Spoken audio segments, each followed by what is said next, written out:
To sign up for EveryDollar budget categories, start by going to the EveryDollar website and clicking on the Sign Up button.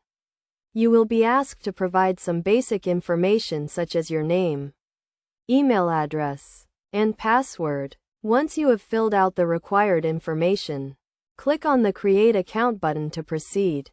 Next, you will be taken to the EveryDollar dashboard where you can start setting up your budget. Click on the Get Started button to begin the process. You will be asked to add your income, so enter the amount of money you have coming in each month. Now you can start adding budget categories. EveryDollar has a list of pre-made categories, such as housing, transportation, and food, that you can choose from. Select the categories that apply to your budget and add them to your list. You can also create custom categories if you need to track something specific.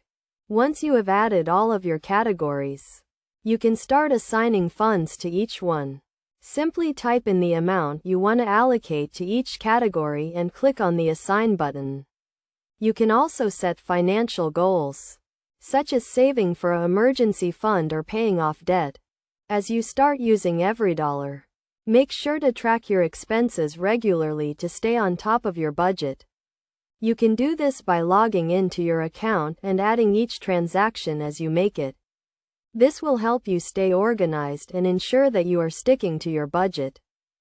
By following these steps, you can easily sign up for EveryDollar budget categories and start taking control of your finances. Remember to review and adjust your budget regularly to make sure it is working for you. With EveryDollar, you can create a budget that is tailored to your specific needs and goals, and start achieving financial peace of mind.